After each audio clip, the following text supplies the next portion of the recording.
सुप्रभात बच्चों, आज हम पढ़ेंगे चित्र वर्णन।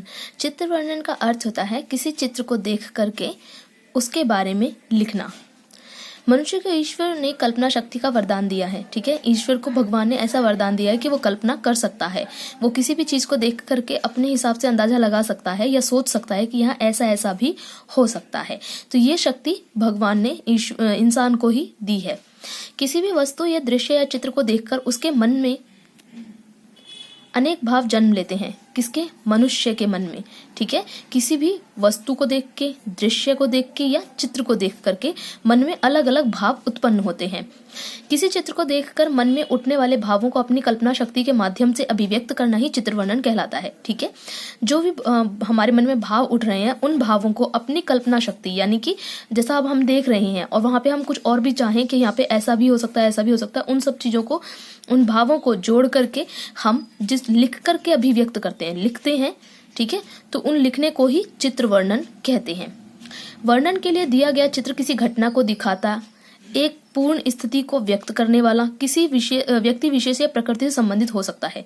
ठीक है, अब जो वर्णन करने के लिए जो चित्र है वो क्या हो सकता है? तो वो किसी घटना को दिखा रहा होगा, उस चित्र में कोई घटना घटित होती दिख रही होगी, या फिर वो एक पूरी स्थिति को व्यक्त कर रहा होगा, यानी कि उसमें पूरा एक काम होता हुआ हमें दिख रहा होगा, या फिर वो किसी भी कोई विशेष व्यक्ति हो, जैसे कोई फिल्म स्टार है या फिर कोई राजनीतिक नेता है, ऐसे इस तरह का होगा, या फिर कोई प्रकृति से संबंधित कोई भी चीज हो सकती है। मान लीजिए प्रकृति ने जैसे जानवरों को बनाया तो जानवर को लेकर के कोई चित्र हो सकता है, या फिर प्राकृतिक दृश्य के बारे में कोई चित्र हो सकता है। तो इस प्रकार कोई भी चित्र जो होता है, हम उसे देख करके और उसे देखने के बाद हमारे मन में जो भाव उठते हैं, उन भावों को हम लिपिबद्ध करते हैं, यानी लिख लेते हैं। तो उसे हम कहते हैं चित्र वर्णन।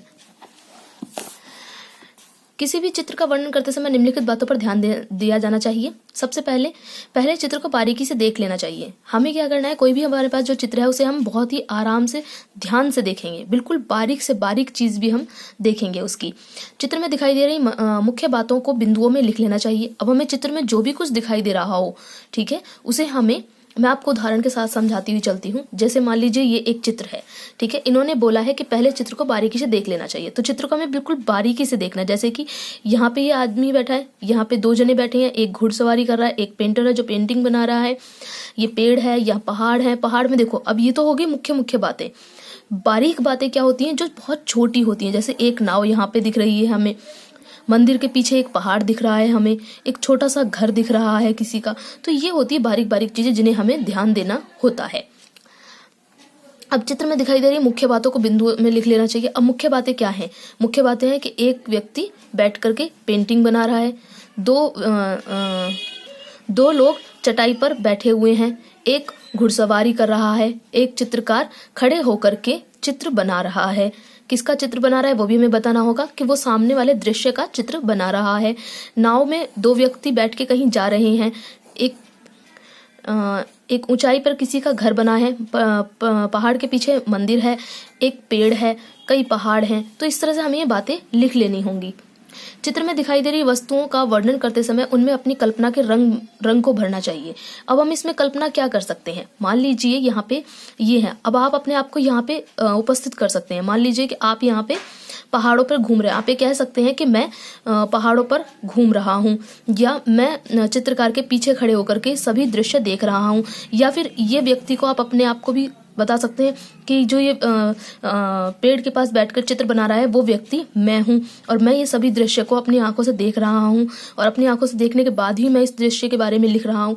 तो आप अब इस तरह से अपनी कल्पना शक्ति भी इसमें डाल सकते हैं, अपनी कल्पना से कोई भी चीजें जोड़ सकते हैं। प्राकृतिक दृश्यों में कल्पना की उड़ान भरने का पूरा लाभ उठाना चाहिए। मतलब अब हम इसमें कोई भी कल्पना कर सकते हैं, ये हमें कोई पाबंदी नहीं है कि हम अपनी कल्पना को सीमित रखें। हम कुछ भी सोच सकते हैं यहाँ पे। मान लीजिए हम यहाँ पे सोच लें कि पक्षी भी उड़ रहे हैं, मान लीजिए हम यहाँ सोच लें कि एक पक्षी यहाँ पे बैठा था जो हाल ही में उड़ गया है। ठीक है, तो इस तरह से हम कुछ भी जोड़ सकते हैं अपनी मर्जी से इसमें। वाक्य रचना पर पूर्ण ध्यान देना चाहिए। अब हम जो वाक्य बना रहे हैं वो वाक्य पूरा होना चाहिए, ऐसा आधा अधूरा वाक्य ना हो, या ऐसा वाक्य ना हो जिसका कोई अर्थ ही ना बनता हो। तो इसलिए हमें वाक्य रचना पे बहुत ध्यान देना है कि वो हमारे वाक्य जो बिल्कुल सही है या नहीं। रोचक शब्दों एवं मुहावरों का प्रयोग भी वर्णन को प्रभावशाली बनाता है। ठीक है, हम यहाँ पे रोचक शब्दों का प्रयोग कर सकते हैं, मुहावरों का प्रयोग कर सकते हैं, जिससे कि हमारी भाषा या हमारा वर्णन है और भी प्रभावशाली हो जाए, लोग उसे पढ़ने के लिए आकर्षित हों। चित्र वर्णन करना एक कला भी है जिसे अभ्यास के माध्यम से बेहतर बनाया जा सकता है। ठीक है, जो चित्र वर्णन है वो एक प्रकार की कला है। जैसे हम चित्र उतारते हैं ना, ऐसे ऐसे मान लो जी, ये हम ऐसे करके हम पेंटिंग बनाते हैं, जिसे हम ये कहते हैं कि ये चित्र बना रहे हैं, तो उसी चित्र को शब्दों के माध्यम से उतारना भी एक कला है। ये चित्र बनाने की कला है, वो चित्र का वर्णन करने की कला है। ठीक है, अगर हम इसे बार बार करते रहेंगे, ठीक है, तो इसका अभ्यास हम बार बार करेंगे तो हमें इसमें सफलता और अधिक मिलती जाएगी, तो ये हमारी कला और भी बेहतर हो जाएगी। तो ये है चित्र वर्णन। मैंने उदाहरण के तौर पे आपको समझा दिया है। अब आप कोई भी चित्र वर्णन कर सकते हैं, और अगर फिर भी आपको चित्र वर्णन करने में कोई परेशानी, कठिनाई हो तो मुझे व्हाट्सएप पे मैसेज करके पूछ सकते हैं।